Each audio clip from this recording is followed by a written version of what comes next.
Hi friends, बहुत बहुत स्वागत है आपका हमारे इस नए चैनल पे जिसका नाम है सिविल पीसीएस एकेडमी। हम आपके सामने टॉप 15 कुछ करंट अफेयर्स के टॉपिक शेयर कर रहे हैं जो आने वाले अपकमिंग एग्जाम्स के लिए बहुत ही इंपॉर्टेंट रहेंगे। तो अपना टाइम वेस्ट नहीं करते हैं और स्टार्ट करते हैं। आज का पहला सवाल क्या है करंट अफेयर्स का। एक योजना चल रही है ड्रिंक फ्रॉम टॉप। ये योजना किस सरकार की और क्यों चलाई गई है? तो इसका आंसर ये है कि ये जो योजना है ये उड़ीसा सरकार की तरफ से चलाई गई है और ये योजना चलाई गई है शुद्ध पेयजल के लिए। शुद्ध पेयजल की ये परियोजना है। वहाँ के लोगों को 24 घंटे और 7 दिन शुद्ध पेयजल मिले, इसके लिए वहाँ की सरकार ने मतलब उड़ीसा सरकार ने इस योजना को चलाया है। ओके, चलिए नेक्स्ट देखते हैं दूसरा क्वेश्चन। दूसरा क्वेश्चन है आज का हमारा कि ऐसा कौन सा फील्ड है जहाँ पे सरकार ने ओबीसीज के लिए 27% आरक्षण और ईडब्ल्यूएस के लिए इकोनॉमिक वीकर सेक्शन के लिए 10% आरक्षण को अभी अभी लागू किया है। किस फील्ड में अभी अभी ये लागू हुआ है? तो इसका है मेडिकल फील्ड में।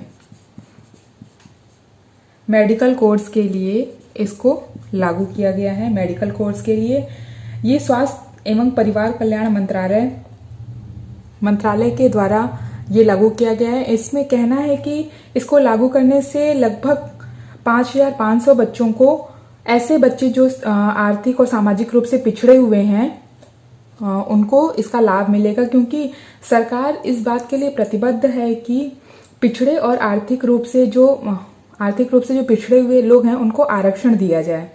ओके, चलिए देखते हैं अपना नेक्स्ट थर्ड क्वेश्चन। चलिए तीसरा क्वेश्चन देखते हैं अब आज का तीसरा क्वेश्चन है 12वां संयुक्त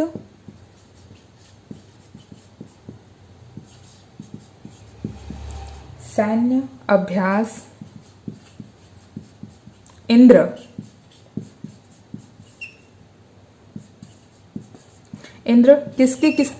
किन दो देशों के बीच में हुआ है? किन दो देशों के बीच में हुआ है? ये हुआ है भारत और रूस के बीच में। जो इंद्र अभ्यास हुआ है, एक्सरसाइज जो इंद्र हुआ है, ये दो देशों के बीच में हुआ है, भारत और रूस में, और ये संपन्न हुआ था रूस के वोल्गोग्राद में। ये रूस के वोल्गोग्राद में ये एक्सरसाइज कंप्लीट हुई है।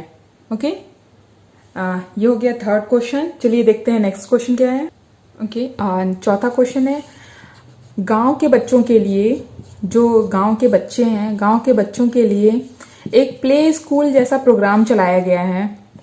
बच्चों के लिए एक प्ले स्कूल, जैसा कि शहर के कॉन्वेंट में होता है वैसा ही गांव के बच्चों के लिए चलाया गया है एक प्ले स्कूल का प्रोग्राम। उस प्रोग्राम का क्या नाम है? वो नाम है विद्या प्रवेश प्रोग्राम। विद्या प्रवेश प्रोग्राम प्ले स्कूल के लिए चलाया गया है, ताकि जो प्ले स्कूल वाली संस्कृति है केवल शहरों तक ना होकर ये गांवों में भी विकसित हो, इसके लिए एक प्रोग्राम चलाया गया है विद्या प्रवेश प्रोग्राम, जो कि गांव के बच्चों के लिए प्ले स्कूल जैसा एक कॉन्सेप्ट ले आएगा। ठीक है, चलिए देखते हैं नेक्स्ट क्वेश्चन। चलिए अब देखते हैं पांचवा क्वेश्चन क्या है। पांचवा क्वेश्चन है कि इसरो और नासा का एक संयुक्त मिशन लॉन्च हुआ है। इसका नाम है निसार। ये लॉन्च होगा 2023 में और इसका मेन काम है पृथ्वी की सतह पर क्या परिवर्तन हो रहे हैं। पृथ्वी की जो सतह पर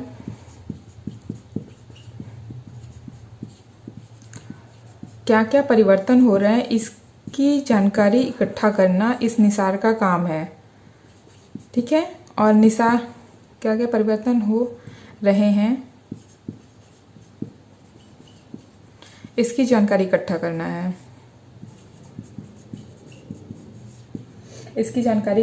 है। और नासा और इसरो का ये संयुक्त मिशन है। ये लॉन्च कब होगा? 2030 में, और इसका नाम है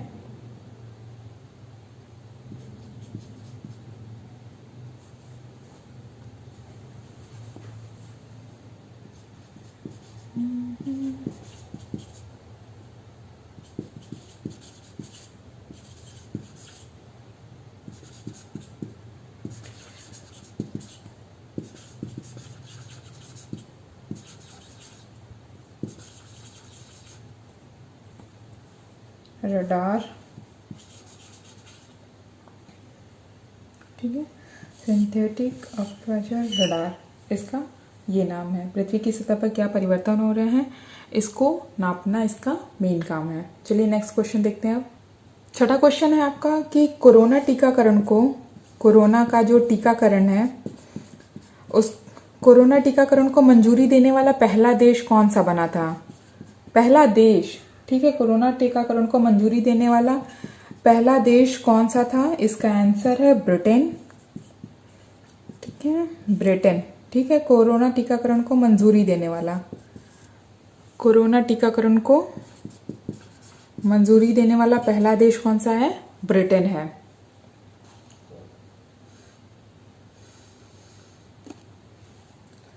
अगला क्वेश्चन देखते हैं।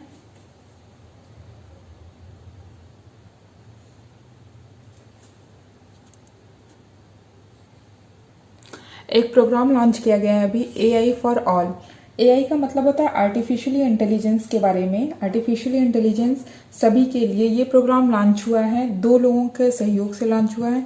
एक तो इंटेल है और इसके साथ एक CBSE, केंद्रीय माध्यमिक शिक्षा बोर्ड के सहयोग से AI फॉर ऑल एक प्रोग्राम लॉन्च किया गया है, जिसका मेन काम है कि भारतीय लोगों में कृत्रिम बुद्धिमत्ता की जो बुनियादी समझ होती है, बुनियादी समझ बनाना, मतलब जो आर्टिफिशियल इंटेलिजेंस है उसके लोगों में एक बुनियादी समझ बनाना, बेसिक नॉलेज बनाना, ये AI फॉर ऑल का मेन काम है, ठीक है। चलिए नेक्स्ट क्वेश्चन देखते हैं आज का। अगला क्वेश्चन है 8वां है कि कॉरपाट जो है, कॉरपाट का एक इस बार ये 36वां संस्करण हुआ है, 36वां संस्करण हुआ है। ये किन 2 देशों के बीच में हुआ है? ये अभी अभी खत्म हुआ है, 31 तारीख को ये फिनिश हुआ है, 31 जुलाई को ये समाप्त हो गया। ये किन 2 देशों के बीच में हुआ था? तो इसका आंसर है भारत प्लस इंडोनेशिया, इंडोनेशिया। और ये नौसेना के बीच में होता है। जो ये कॉरपाट जो है, ये जो दोनों की नौसेना, भारतीय नौसेना और इंडोनेशिया की जो नौसेनाएं हैं, उनके बीच में एक प्रोग्राम होता है, उसको बोलते हैं कॉरपाट। चलिए नेक्स्ट क्वेश्चन देखते हैं। चलिए नेक्स्ट क्वेश्चन देखते हैं, 9वां क्वेश्चन आज का। अभी अभी एक डील हुई है जिसमें भारत की जो है, भारत की तरफ से चोरी की गई जो 14 कलाकृतियां थी, उसको भारत सरकार ने वापस अपने देश में लाने का फैसला किया। ये जो कलाकृतियां थी ये चोरी हो गई थी, तस्करी जिसको बोलते हैं, तस्करी के द्वारा इसको दूसरे देश में बेच दिया गया था, उन्हें भारत सरकार ने वापस लाने का फैसला किया है। ये डील किसके साथ हुई है, मतलब कहाँ से ये 14 कलाकृतियां वापस ले आई जाएंगी? तो ये डील हुई है ऑस्ट्रेलिया के साथ। इसमें यहाँ जो 14 कलाकृतियां थी वो ऑस्ट्रेलिया स्मगलर करके भेजी गई थी, स्मगलिंग करके भेजी गई थी, वहां से भारत सरकार इसे वापस लाने का फैसला किया है। एक चीज और, ये अभी जो आयुष्मान भारत था, आयुष्मान भारत में अभी तक 10 करोड़ परिवारों को शामिल कर लिया गया है, 10 करोड़ परिवार को शामिल कर लिया गया है। इससे यहाँ के 50 करोड़ लोगों को फायदा हो। याद रखिएगा 10 करोड़ परिवार है और ये 50 करोड़ लोग हैं, ठीक है। आयुष्मान भारत में 10 करोड़ परिवार के तहत 50 करोड़ लोगों को फायदा होगा। आयुष्मान भारत था क्या? ये 5 लाख रुपए तक का, जो 5 लाख रुपए हैं इनका मुफ्त, 5 लाख रुपए तक का मुफ्त इलाज की सुविधा दी गई है इसमें, ठीक है। इसका जो दायरा था पहले कम था, अब इसको बढ़ा करके कितना कर दिया गया है? 10 करोड़ कर दिया गया है। 10 करोड़ करने से 50 करोड़ लोगों को फायदा होगा। अगला क्वेश्चन देखते हैं। अगला क्वेश्चन है कि सेंट्रल फॉरवर्ड यूनिवर्सिटी जो रैंकिंग है, ये एक संस्था है जो टॉप के जो विश्वविद्यालय हैं उनकी रैंकिंग करती है। इसमें भारत के इसमें 68 विश्वविद्यालय, यूनिवर्सिटीज़ जो हैं वो इसमें शामिल हुई हैं। जो ये लिस्ट आई है वो टॉप 2000 की है। 2000 में भारत के, मतलब टॉप 2000 कॉलेजेस में भारत के 68 कॉलेज आए हैं। इसमें से फर्स्ट रैंक जो है, भारत का जो फर्स्ट रैंक है, भारत का फर्स्ट रैंक आया है IIM अहमदाबाद का। अहमदाबाद का IIM अहमदाबाद की रैंक आई है और इसकी पोजीशन इस लिस्ट में 415 है। मतलब इसमें 1 2 3 4 रहा होगा, तो जो 415 है मतलब इसमें फर्स्ट तो इंडिया का ये हुआ 415 नंबर पे, ये दिस था IIM अहमदाबाद था, ठीक है। और इसका जो सेकंड रैंक आया है वो ISI था, इंडियन साइंस इंस्टीट्यूट है जो बेंगलुरु का है। इसकी रैंक आई है 459।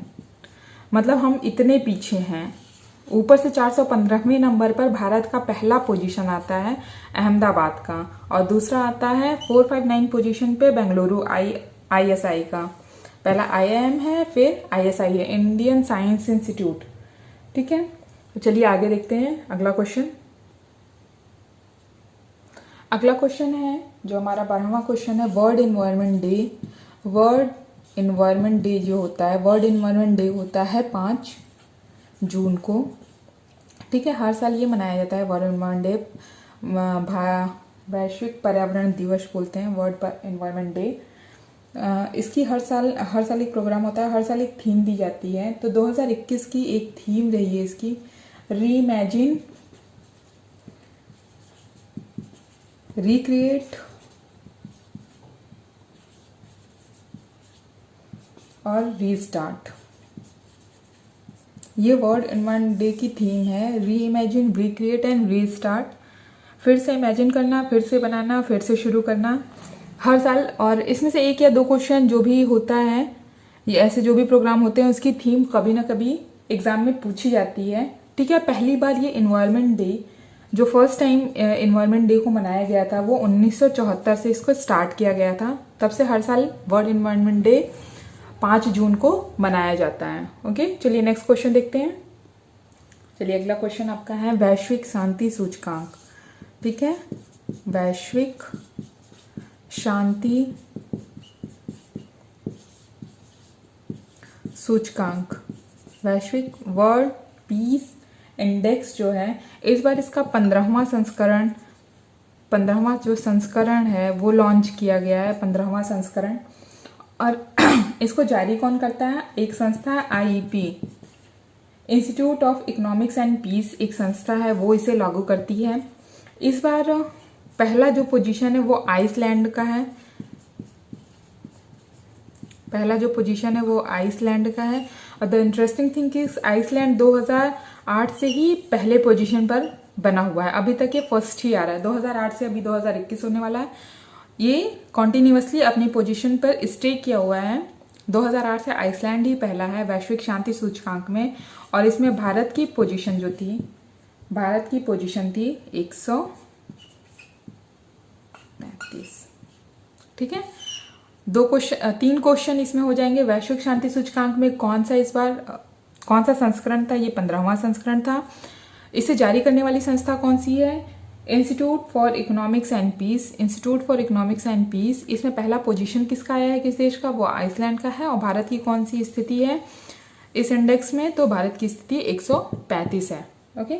नेक्स्ट क्वेश्चन देखते हैं क्या है, ओके। चलिए नेक्स्ट क्वेश्चन देखते हैं। नेक्स्ट क्वेश्चन है इस बार का जो फ्रेंच ओपन हुआ है, French open tennis tournament, French open जो टेनिस टूर्नामेंट हुआ है, इसके विजेता कौन रहे हैं? सिंगल्स की बात कर रही हूँ, ठीक है। सिंगल और डबल्स दो होता है, मैं सिंगल की बात कर रही हूँ। एग्जाम में PCS में या और भी एग्जाम में ज़्यादातर सिंगल्स ही पूछे जाते हैं।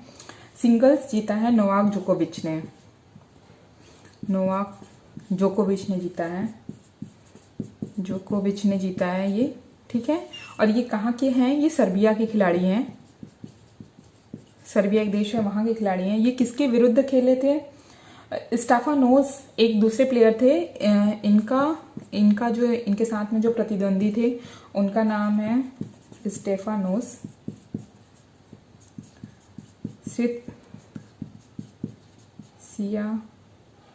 सियान करके नाम है। इन दोनों के बीच में मैच हुआ था जिसमें जीता किसने था? नोवाक जोकोविच ने जीता था फ्रेंच ओपन को। फ्रेंच ओपन का टाइटल 2021 का किसके नाम पर है? नोवाक जोकोविच के नाम पर। इसके साथ ही साथ ये जान लीजिए कि फीमेल्स ने इसमें फीमेल ने कौन जीता था? फीमेल का जो विजेता थी फीमेल में, तो वो थी बारबोरा क्रेजिकोवा, कोवा, ये फीमेल्स की विजेता थी, ये फीमेल्स की थी सिंगल्स में, और ये सिंगल्स मेल के हैं नोवाक जोकोविच। ठीक है, ये दोनों खिलाड़ी हैं। और एक इंटरेस्टिंग बात है कि नोवाक जोकोविच ने पहली बार फ्रेंच ओपन का टाइटल जीता है। ठीक है, फर्स्ट टाइम। ओके, चलिए नेक्स्ट क्वेश्चन देखते हैं। सॉरी, इस लिटिल मिस्टेक, इन्होंने ये सेकंड टाइम जीता, not the first time, second time. Okay, first time नहीं, सेकंड टाइम जीता। एक बार और ये जीत चुके हैं, ये दूसरा बार था जब ये टाइटल इनके नाम पर हुआ है। चलिए नेक्स्ट क्वेश्चन देखते हैं।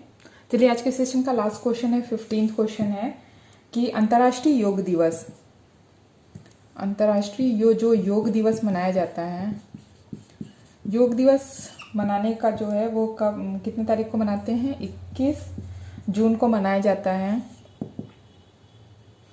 इसमें भी एक थीम होती है, जैसे अभी पिछली बार बताया जो एनवायरनमेंट डे की थीम थी, उसी तरह इसमें भी एक थीम होती है।